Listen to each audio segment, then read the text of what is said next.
디도서 1장 9절에서 16절 말씀. 밑분 말씀의 가르침을 그대로 지켜야 하리니 이는 능히 바른 교훈으로 권면하고 거슬러 말하는 자들을 책망하게 하려 함이라. 불순종하고 헛된 말을 하며 속이는 자가 많은 중 할례파 가운데 특히 그러하니 그들의 입을 막을 것이라.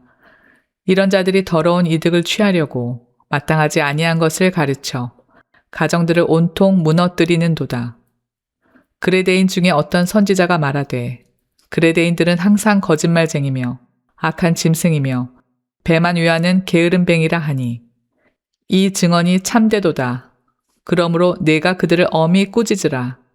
이는 그들로 하여금 믿음을 온전하게 하고 유대인의 허탄한 이야기와 진리를 배반하는 사람들의 명령을 따르지 않게 하려 함이라. 깨끗한 자들에게는 모든 것이 깨끗하나 더럽고 믿지 아니하는 자들에게는 아무것도 깨끗한 것이 없고 오직 그들의 마음과 양심이 더러운지라. 그들이 하나님을 시인하나 행위로는 부인하니 가증한 자요 복종하지 아니하는 자요 모든 선한 일을 버리는 자니라. 여러분 다 아시는 것처럼 또 믿으시는 것처럼 이 하나님의 교회는 항상 하나님의 말씀 위에 서 있습니다. 진정한 교회는 지난 2000년 동안 한 번도 변함이 없어요. 늘 하나님 말씀 위에 서 있습니다. 또 실제로 하나님께서 자신의 교회를 어디에 세우는가 하면 하나님 말씀 위에 세우세요. 그리고 하나님께서 교회를 이끌어 가시는 그 수단, 방법도 마찬가지예요. 동일합니다. 늘 하나님 말씀으로 교회를 이끌어 가세요. 우리 신자 개개인도 마찬가지죠. 우리 신자의 어떤 유일한 기준, 어떤 삶의 지침, 이게 있다면 바로 하나님의 말씀이지요. 그러니까 우리가 광야 인생길을 살아가다가 얼마나 여러 가지 문제를 만납니까? 참 다양한 문제들을 만나잖아요. 그 문제를 만날 때마다 어떤 의문들이 생기잖아요. 이 문제를 어떻게 해결을 해야 되나? 이 문제에 대해서 내가 어떤 처신, 어떤 선택, 어떤 결정을 해야 되는가? 염려도 있고 근심도 있고 또 그 질문도 있어요. 그러니까 인생 광야길에서 이런저런 문제를 만날 때마다 우리가 맨 먼저 물어야 하는, 우리가 좀 시선을 돌려야 하는 곳은 어딘가 하면 바로 하나님 말씀입니다. 이 문제에 대해서 하나님 말씀이 무엇이라고 말하는가? 그러니까 우리가 개념이나 하나의 아이디어로 개념으로 하나님 말씀에 대해서 고개를 끄덕이고 긍정하는 거 좋고요. 또 하나님 말씀을 늘 살아계신 하나님의 나에게 보내시는 편지로 알고 그걸 늘 마음을 열고 잘 받아들이는 것도 그것도 고맙고 감사한 일이고 당연히 그래야지요. 그런데 그 하나님의 말씀을 그냥 개념이나 아이디어로 하나님의 말씀이니까 이렇게 받아들이고 고개를 끄덕이고 거기서 그쳐버리면 조금 아쉬워요. 아까 말씀드린 것처럼 이제 문제를 만날 때마다 우리가 성장하기 위해서 이 문제하고 해당되는 하나님 말씀이 뭘까? 신약도 있고 구약도 있고 66권 참 많은 여러 다양한 우리 삶의 문제에 대해서 조목조목 하나님 말씀이 말하지 않는 그 문제는 없어요. 하나님 말씀이 커버하지 못하는 그런 삶의 어떤 문제나 어려움이나 이런 것도 없어요. 구체적으로 하나하나 세세하게 1대1로 그것을 매칭하기는 어려울지 몰라도 원리적으로는 우리가 만나는 모든 삶의 문제들을 다 하나님 말씀이 안고 있어요. 다루고 있어요. 그래서 내가 만난 이 문제에 대해서 하나님이 무엇을 말씀하실까? 이걸 물어보는 게 필요해요. 여러분, 당연한 이제 결론으로 그러므로 교회를 이렇게 책임지고 있는 영적인 리더, 이 안에 참 많은 영적인 리더들이 있습니다. 우리 조장도 있고 목자님들도 계시고 또 권사님도 계시고 여기 장로님도 계시고 또 목회자도 있고 그래요. 우리가 몇 번 살펴본 것처럼 지금 이 바울 사도는 그레데 섬에서 홀로 고군분투하고 있는 젊은 사역자 디도에게 지금 편지를 쓰고 있는 중이에요. 가장 먼저 뭘 하라고 하는가 하면 교회를 이끌어갈 믿을 만한 지도자를 세워라. 그 사람을 여기서 앞에서는 장로라고 부르기도 하고 또 감독으로 부르기도 하고 오늘날 목회자하고 같은 개념으로 생각하면 틀리지 않습니다.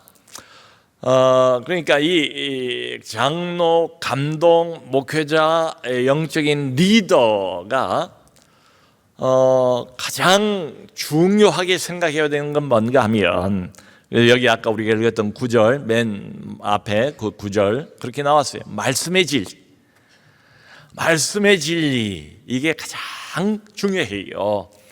모든 진정한 하나님의 교회의 진정한 영적인 리더와 지도자의 가장 중요한 것은 이 말씀의 진리, 말씀의 진리 이게 중요해요.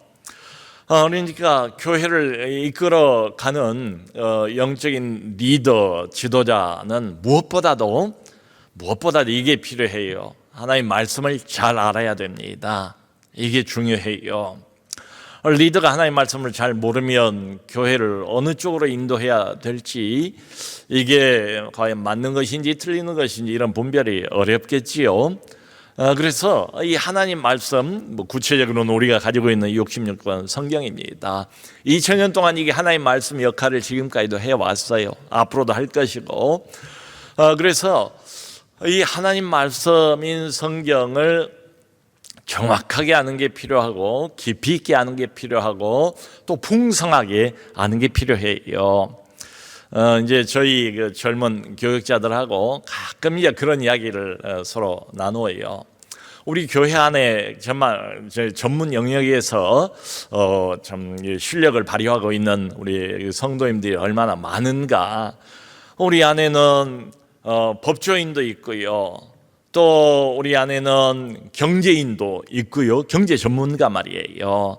또 우리 안에는 의료 전문가, 의사 선생님들도 적지가 않아요. 또 각 학문 분야에서 참 이 발군의 실력을 발휘하고 있는 교수님들, 강단에서 가르치고 있는 그런 분들도 있고 역시 전문가지요.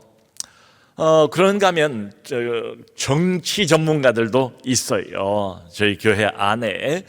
참 이런 분들의 그 전문성을 저희가 존중해야 되지 않습니까? 어떤 한 분야에서 오랫동안 종사를 하면서 그 분야에 관한 어떤 이론도 있고 실제적인 경험도 풍성한 이런 분들의 이야기를 저희들은 그 분야에 관해서는 귀를 기울여야지요. 근데 우리 젊은 교육자들하고 이제 하는 이야기가 그건 다 그분들에게 맡기자. 하지만 우리도 맡은 게 있지 않는가. 우리의 책임 말이에요. 우리의 역할 말이에요. 우리는 다른 건 몰라도 다른 건 좀 무식해도 하나님 말씀을 다루는 일에 있어서는 정말 전문가가 되었으면 좋겠다. 근데 여러분 이게 그냥은 안 돼요. 그래서 계속해서 이 하나님 말씀을 공부도 해야 되고 또 깊이 연구도 해야 되고 그렇습니다. 가만히 이렇게 생각을 해보니까 하나님께서 정말로 좋은 거 있잖아요. 정말로 좋은 것은 절대로 공짜로 주신 법이 없어요. 은혜로 주시지만 은혜로 주신다는 그 이야기가 모든 분야에 다 적용이 되는 건 아니에요. 구원은 은혜로 주십니다. 거저 주십니다. 우리가 거기에 아무것도 보탤 수가 없으니까 말이지요. 근데 사실은 그 구원마저도 여러분 생각해 보면 그 구원을 위해서 엄청난 희생이 있었잖아요. 말로 표현할 수 없고 우리가 도무지 우리 머리로는 우리 심령으로는 이해할 수 없는 하나님 자신의 아들을 죽이시는 엄청난 대가를 치르셨잖아요. 정말로 귀한 것은 하나님이 그냥 이루시는 법은 없어요. 이 하나님 말씀도 마찬가지예요. 공부해야 되고 연구해야 됩니다. 그런데 또 이 하나님 말씀을 그냥 아는 것, 머리로만 아는 것, 이것만 가지고도 안 돼요. 거기서 그쳐서도 안 돼요. 그러면 잘못하면 위선자 소리를 들어요. 그래서 이 하나님 말씀을 아는 대로 실천해야 됩니다. 행동으로 옮겨야 돼요. 참 이 부분이 저도 숙제고 여러분들도 평생 숙제입니다. 알기나 아는데 실천도 해보는데 오래 못 가고 여기서 픽 저기서 픽 나도 모르게 여기서 넘어지고 저기서 넘어지고 이런 경우들이 너무나 많아요. 여러분 분명한 것은 이 하나님의 말씀, 이 말씀의 진리라는 것을 하나님께서 어떤 이론서적으로 우리에게 주신 건 아니잖아요. 66권 그러면 참 편하겠어요.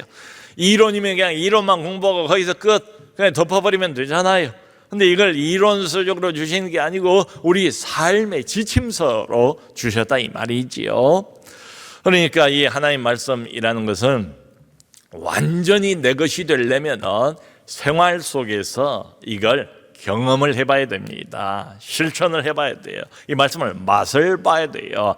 그래야 이 말씀이 이론이 아니고 멀리 있는 말씀이 아니고 내 것이 돼요. 언제나 자녀들에게 하나님 앞에서의 성실성을 강조하는 부모님이 계셨어요. 이분들은 교회 안에서도 정말 성실한 태도로 신앙생활을 했고 그리고 교회 밖에서도 역시 직장생활도 성실한 태도로 크리스찬답게 모범을 보이면서 그렇게 살아온 부모님들이에요. 좋은 분들이지요. 근데 문제가 하나 있었어요. 그게 뭔가 하면 스마트폰입니다. 스마트폰을 보고 거기에 이게 마음을 뺏기는 시간이 이제 집 안에서지요. 아이들이 볼 때 그렇다 이 말이지요. 그 집안에서는 편하고 무장의 해제가 되지 않습니까? 그러니까 있는 그대로 모습이 다 드러나 보이기 마련이지요. 밖에서도 좋은 아빠이고 교회에서도 좋은 엄마이고 참 존경할 만한 성실하게 신앙생활을 하는 이런 부모님인데 한 가지 문제가 과도한 스마트폰 시간을 그렇게 많이 뺏기는 거예요. 여러분 밖에 나가서 스트레스 많이 받고 또 이런저런 불편한 인간관계에서 오는 마음의 어떤 그 상처들이 있잖아요. 그 불편한 감정들이 있잖아요. 또 염려, 걱정, 근심 이런 것들이 수시로 우리를 찾아오지 않습니까?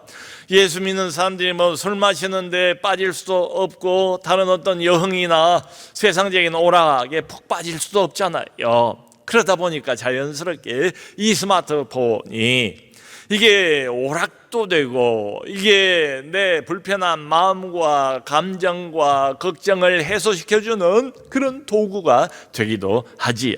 근데 문제는 경계선을 넘는 겁니다. 아주 늦은 밤까지 거기 이제 매달려 있는 이런 모습을 아이들 본 거예요. 그리고 어느 날 이제 크게 이분들이 깨달았지요. 우리가 이래서는 안 되겠다. 이러면서 어떻게 아이들에게 스마트폰에 대해서 이야기할 수 있겠는가? 큰 깨달음이 왔어요. 그래서 본인들부터 이 스마트폰 사용 절제 규칙을 지켰습니다. 그걸 아이들에게 이제 나누었어요. 아이들하고 우리 이렇게 하겠다. 그리고 그대로 지켰어요. 그러니까 그때 비로소 아이들도 부모님의 변화를 따라오더라. 여러분, 리더가 이 말씀을 제대로 지키지를 못하면 다른 사람들 보고 뭐라고 할 말이 없습니다. 저도 항상 이 부분이 더 고민이고 걱정이고 늘 이 부분이 막 아픔이고 부담이고 그래요. 그래서 전 넘어졌다가 또 일어나고 넘어졌다가 또 일어나서 조금 한 발 또 내뒤다보고 주님을 의지하고 주여 내 힘과 내 노력만으로는 불가능하고 한계가 있사오니 성령이여 나를 불쌍히 여기시고 나를 도와주옵소서. 항상 그렇게 기도를 해요. 근데 이 사도 바울이 오늘 여기 이제 하는 이야기를 이렇게 보면 하나님 말씀 이게 가장 중요하니까 이 말씀을 잘 알아야 되고 리더는 그리고 그 말씀의 근거에서 두 가지를 하래요.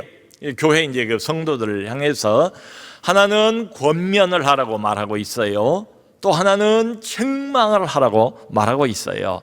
여러분 교회 우리 성도들을 제대로 세우기 위해서는 이 두 가지가 다 필요해요.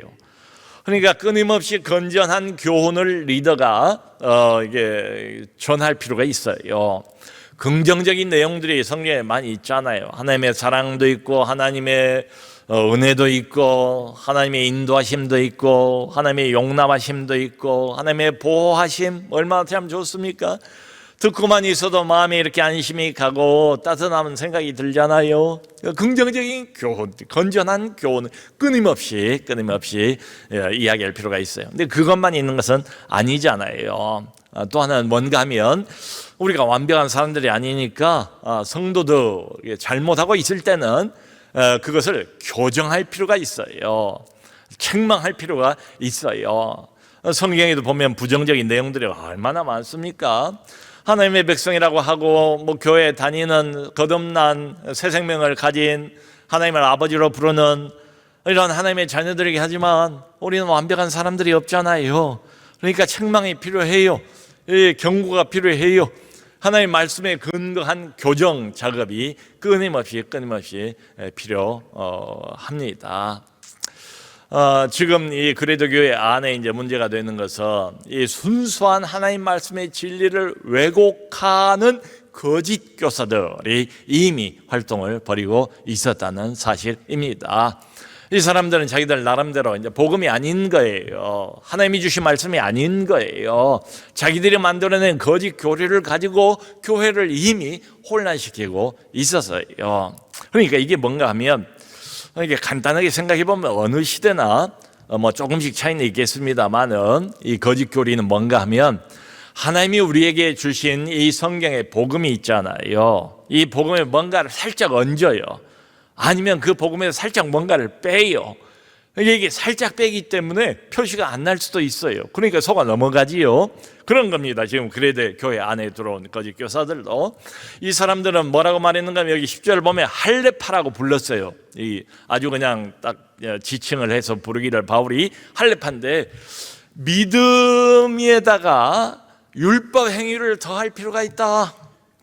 믿음 좋다. 믿음을 인정을 해요. 예수 그리스도를 인정 안 하는 게 아니에요. 그러면 교회 들어올 수가 없지요. 예수 그리스도를 인정합니다. 복음을 인정합니다. 근데 우리가 수천 년 동안 지켜온 이것도 하나님이 주신 우리에게 주신 율법인데, 율법의 행위인데, 거룩을 위해서 우리에게 주신 것인데, 우리의 믿음을 위해서 주신 것인데, 이 하나님의 우리에게 말씀하신 새 시대의 이 은혜의 복음, 믿음 위에다가 이런 것들을 살짝 얹으면 훨씬 더 이게 값어치가 있지 않겠나? 이게 더 빛이 나지 않겠나? 우리의 이 믿음이라는 게 훨씬 더 확실해지지 않겠나? 그럴듯한 이야기를 해요. 구체적으로 이 사람들 뭘 주장하던가 하면 율법의 행위 중에서도 할례입니다. 할례. 여러분, 아브라함 때부터 하나님의 백성의 표시가 뭡니까? 유대인들은 할례잖아요. 다른 건 그래 우리 생략하자. 하지만 하나님의 백성의 표시니 할례를 받는다면 우리가 하나님의 백성, 하나님의 자녀, 새 시대의 은혜의 사람이 되는데 얼마나 더 이게 확신을 갖겠는가, 얼마나 더 이게 확정적이겠는가 하면서 할례의 필요성을 주장을 한 거예요. 들어보면 그럴듯하잖아요. 할례 받아가지고 거기에다가 율법 행위 하나를 더 한다고 해서 나쁠 건 없는 것처럼 생각이 되잖아요. 그런데 바울은 거기에 아주 심각한 복음을 훼손하는 씨앗, 이게 이제 있다는 것을 간파를 한 거예요. 그래서 그 사람들을 이렇게 부릅니다. 그들은 다 불순종하는 자들이다. 헛된 말을 하는 자들이다. 속이는 자들이다.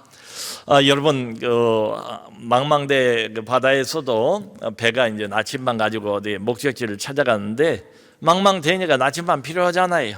근데 처음에 잘 몰라요. 조금 한 1도만 비껴서 표시가 나겠습니까? 1도인데 1도. 근데 가면 갈수록 100km, 200km, 1도 틀렸어요. 가면 갈수록 전혀 엉뚱한 방향으로 가게 되지요. 바울은 그걸 간파한 거예요. 이 사람들을 그렇게 부릅니다. 이 사람들은 이 불순종한 자들이고, 이 사람들은 헛된 말을 하는 자들이고, 이 사람들은 속이는 자들이다. 속지 말라, 이런 말이죠. 그리고는 그 결과까지를 이야기를 해요. 이게 문제입니다. 이 사람들이 그런 가르침을 폈고 그걸 은근히 따라가기 시작한 사람들이 어떤 결과를 가져왔는가? 그러니까 복음에 조금 뭔가를 보태든지 조금 뭔가를 빼든지 순수한 복음이 아닌 거예요. 그걸 따라가는 사람들이, 바울이 이렇게 말했습니다. 온통 가정들을 무너뜨렸느니라. 여러분, 이게 무서운 겁니다. 처음에는 뭐 별것 아닌 것 같아요. 비슷해 보여요. 근데 끝이 달라요. 이단이란 게 한자로 보면 달을 이에 끝단자 아닙니까? 처음에는 비슷해 보여요. 언뜻 보면. 근데 끝에 가면 갈수록 복음하고는 멀어지는 거예요. 결국 많은 복음으로 시작한 그 가정들이 다 무너뜨려졌다는 거예요. 온통 다 무너졌다는 거예요. 그게 바울의 결론입니다. 그러면서 이 사람들을 어디에 빗대가지고 이야기를 하는가 하면 여기 12절을 보면 그레데 출신의 유명한 시인이 등장을 합니다. 여기 선지자라고 그랬는데 사실은 우리가 아는 구약의 선지자 그런 개념이 아니고요. 일종의 시인이에요. 에피메니데스로 알려져 있는 이름이 에피메니데스예요. 한 6세기, 7세기 기원전 6세기, 7세기 그레데 출신이에요. 이 사람이 그레데 문화에 대해서 우리가 지난번에 살펴본 적이 있지 않습니까? 문화가 거짓, 탐욕, 폭력 이런 것들로 이미 가득 차 있는 그런 문화 전통을 가지고 여기까지 온 거예요. 이 시인이 오죽했으면 자기가 거기 출신인데도 불구하고 뭐라고 말했는가 하면 그레데 사람들은 다 거짓말쟁이다. 항상 거짓말쟁이. 그리고 악한 짐승, 그리고 또 배만 아는 게으른 자들. 자기가 그거 출신이면서도 얼마나 그 사람들에 대한 부정적인 감정을 가득 가지고 있었으면 이렇게 표현을 했을까요? 그런 사람들이라고 단정해서 표현을 하는 그 구절을 바울이 일부러 인용을 하고 있습니다. 그러면서 바울이 그렇게 말해요. 엄히 이런 사람들을 꾸짖어라. 아까 우리가 읽어본 그 내용 중에 그런 게 나오지 않아요.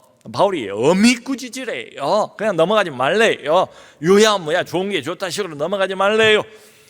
젊은 어린 디도지만 네가 교회 리더를 세운 데 있어서 교회를 어지럽히고 혼란스럽게 만드는 자칭 리더 연하는 그 사람들을 향해서 엄히 꾸짖으라.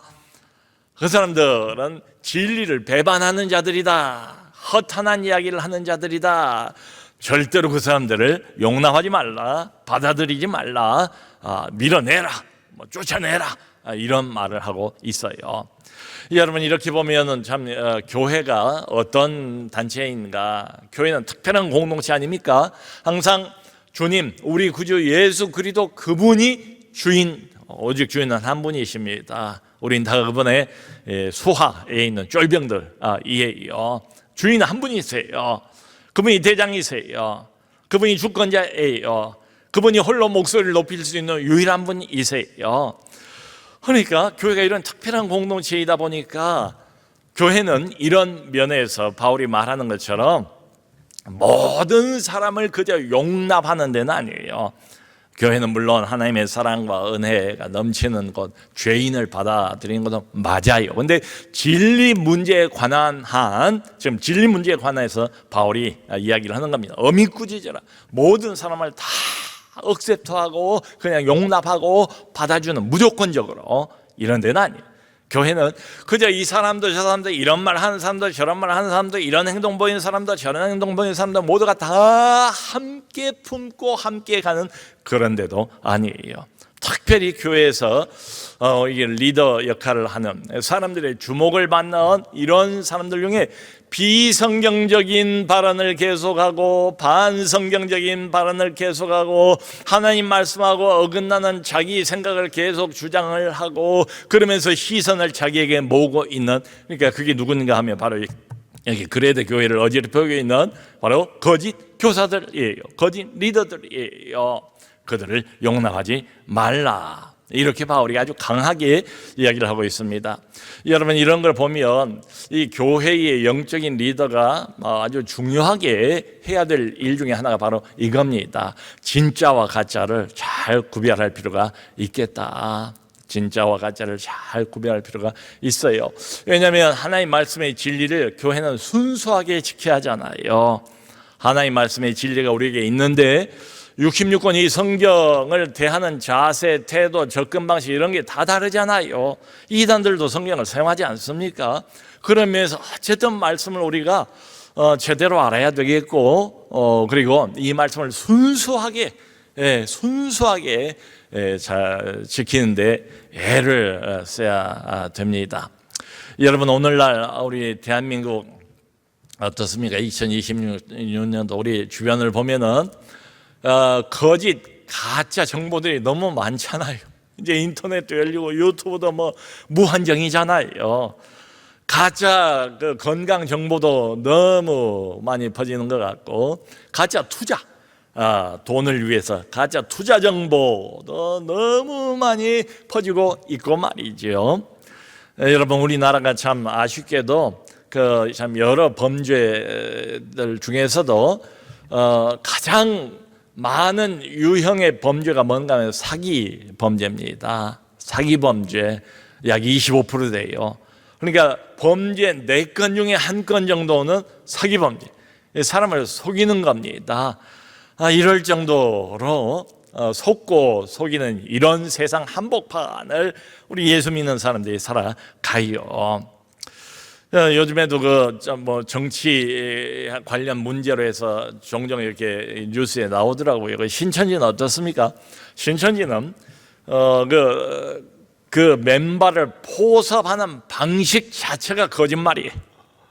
14만 4천 그것도 거짓말이지만은 그 안에 이 사람들을 들여보내기 위해서, 구원을 이 사람에게 주기 위해서 거짓말도 괜찮다, 거짓말을 용인하는 그런 교리를 가지고 있어요.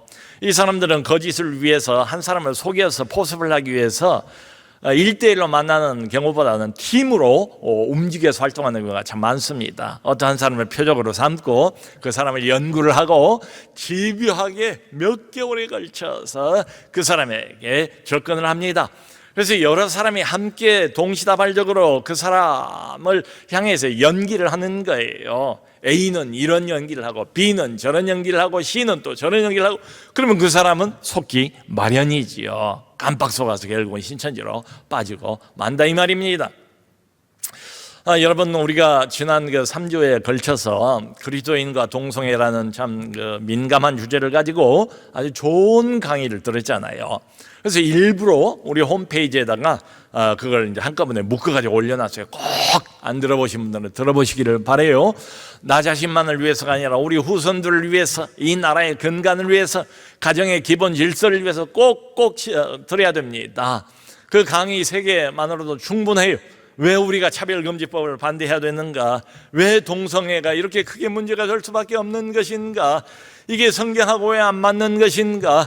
실제 우리 아이들의 교육 현장에서 벌어지고 있는 이 법이 가지고 온 결과는 뭔가? 이런 것들 전체를 다 우리가 그걸 보면 알 수가 있어요.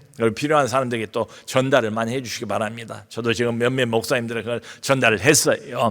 충분히 추천할 만한 그런 강의들이에요. 근데 거기 이제 보니까 참 놀라운 일은 이미 교과서 안에 이런 것들이 다 들어왔다는 거예요.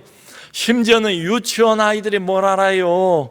유치원 아이들 교과서 안에도 그런 것들이 들어와 가지고 양성평등이네, 남녀 뭐 구별 없애는, 물론 평등이죠, 인격적으로.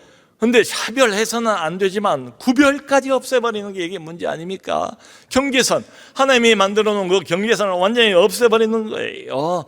그리고는 그 어린 나이의 아이들에게 은근히 동성애를 이렇게 주장하고 부추기고 하는 이런 그림들, 이런 글들, 이런 가르침들, 이게 지금 대한민국, 아니 온 세계에 지금 어린 아동 때부터 이런 교육을 받고 있다는 것입니다. 그러니까 말로는 인권, 평등, 그리고 자율성을 과도하게 주장을 하면서 결국은 하나님이 세워놓으신 인간이 인간 되기 위해서, 가정이 가정 되기 위해서, 공동체와 단체가 제대로 서기 위해서 필요한 질서, 기본적인 그걸 없애버리는 거예요. 질서, 절제, 아주 중요한 이런 개념들 다 없애버려요. 결국 자기 소견에 오른 대로 해요. 그 표현이 뭔가 하면 동성애입니다. 자기 소견에 오른 대로. 저희 또 우리 인간의 죄의 핵심이 뭡니까? 자기 소견에 오른 대로 하나님 없이 사는 거예요. 내 마음대로 내 멋대로 사는, 그것을 인권이란 이름으로, 평등이란 이름으로, 자율성이란 이름으로 너도 나도 부추기면서 어둠의 심연으로 끌려가고 있는 게 바로 지금 오늘 한국의 현실이라고 생각이 돼요. 여러분 참 이런 상황 한복판에서 우리가 살고 있습니다. 이게 가짜 이 정보들 너무 이게 확산되고 퍼지고 하면서 은근히 이렇게 교회를 무너뜨리고 있는 이런 실정이에요. 또 그런가 하면 뭐 요즘 유튜브 얼마나 많습니까? 어떤 유튜브는 들어가 보면은 온라인을 통해서 우리 하나님께서는 능력이 많으시니까 지금 즉시로 모든 병이든지 얼마든지 고칠 수 있다, 이렇게 선전을 하는 거예요. 아픈 사람들은 얼마나 귀가 솔깃합니까? 그러니까 과도한 기대를 가지고 또 거기에 참여를 했다가 이게 병이 낫질 않으니까 또 크게 실망을 하고 복음에 혼란이 와버리는 거예요. 여러분, 이렇게 보면 지금이야말로 가짜 뉴스도 점점 많아지고 가짜 정보도 점점 많아지고 이런 때예요. 정말로 하나님 말씀의 참 진리가 뭔가, 이것부터 우리가 제대로 찾아야 되겠다는 생각이 들어요. 그래서 우리가 방학만 되면 늘 하는 게 교리 에센스 아닙니까? 그 애를 어의 이를 아의 이로 바꿔서 사랑의 애자를 일부러 붙여가지고 우리가 이런 때일수록 말씀 진리를 좀 분별합시다 하는 의미에서 교리를 사랑합시다, 교회를 배웁시다. 그러니까 웨스트민스터 소요리 문답, 대요리 문답, 하이델베르크 요리 문답, 이 모든 것들이 다 정말 우리의 믿음의 조상들의 목숨을 걸고 지켰던 하나님 말씀의 근간, 말씀의 기초, 기본 내용들이지요. 이런 것들을 꾸준히 배울 필요가 있어요. 말씀 묵상 학교도 우리가 늘 하잖아요. 본문 성경 모모도 늘 하잖아요. 성경 통독도 늘 하잖아요. 그리고 또 가끔 가다가 성경 파노라마, 성경 전체를 이렇게 한꺼번에 볼 수 있는 오버뷰, 이것도 우리가 공부를 하지 않습니까? 이런 내용들이 다 필요해요. 교회가 해야 될 일입니다. 자, 여러분, 그런데 이 모든 하나님의 말씀 참 진리 핵심은 뭔가 하면 하나밖에 없어요. 예수 그리스도입니다. 구약이든 신약이든 창세기든 요한계시록이든 그 어떤 성경도 성경이 가르치고 있는 중심 인물은 딱 하나밖에 없어요.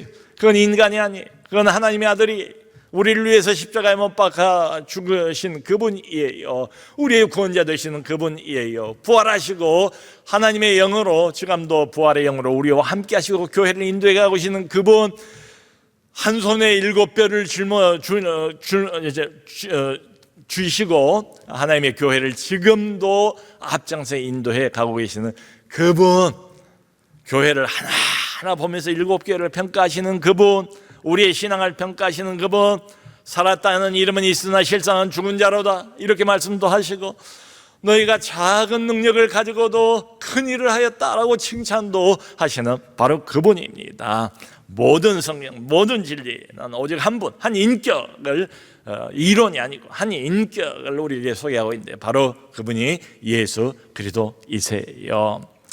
여러분, 문제는 이제 바울이 이런 이야기를 해요. 이 거짓 교사들이 뭐 한두 가지 뭘 좀 실수를 했거나 잘못했으면 그 다음에 고치면 되잖아요. 사람이 완벽하진 않으니까. 근데 이 사람들은 그런 게 아니래요. 한두 가지 자기가 잘 몰랐는데 어쩌다 보니까 실수를 한 이런 케이스들이 아니고 뭐라고 말하는가 하면 15절에 이 사람들은 아예 근본적으로 마음과 양심이 더러워졌느니라. 이건 큰 문제입니다. 그냥 뭐 지식의 문제가 아니라는 거예요. 마음의 문제라는 거예요. 마음과 양심이 완전히 오염이 됐대요. 이 사람들은. 그러니까 고치기가 어려워요. 불가능해요. 하나님의 특별한 은혜가 있으면 모르겠지만 대부분 뭐 안 고쳐지지요. 교회를 오히려 더 어지럽게 만들고 혼란스럽게 만들고 어둠으로 끌고 가는데 진력을 다하는 사람들이라는 거예요. 그러니까 마음과 양심이 아예 오염됐어요. 더러워졌어요. 여러분, 우리가 거울을 왜 봅니까? 거울에 나를 비추기 위해서 보잖아요. 근데 거울이 맑고 거울에 뭐 티가 없으면 거울이 그런 역할을 하지요. 빛을 받아서 빛을 그대로 반사를 해요. 근데 여러분, 그 거울이 잔뜩 더러운 것이 끼어 있다고 생각을 해보세요. 그러면 아무리 빛을 비춰도 거울이 제대로 반사하지를 못해요. 이 사람들이 그와 같다는 거예요. 그러면서 바로 뒤에 16절에 바울이 이 사람들 좀 구체적으로 뭐라고 말하는가 하면 입으로는 하나님을 시인하는데 행위로는 부인하는 자들이에요. 이게 이제 이 사람들을 검증해보는 하나의 그 잣대입니다. 입으로는 하나님을 신해, 신 안 하면 이 사람들 뭐 처음부터 들통이 나잖아요. 그러니까 입으로는 자기들 하나님 믿고 예수님 믿고 성경 믿고 다 믿는 것처럼 입으로는 시인을 한대요. 근데 문제는 자기들의 행위로는 부인을 한대요. 그러니까 말은 그럴듯하게 해요. 근데 삶은 정반대래요.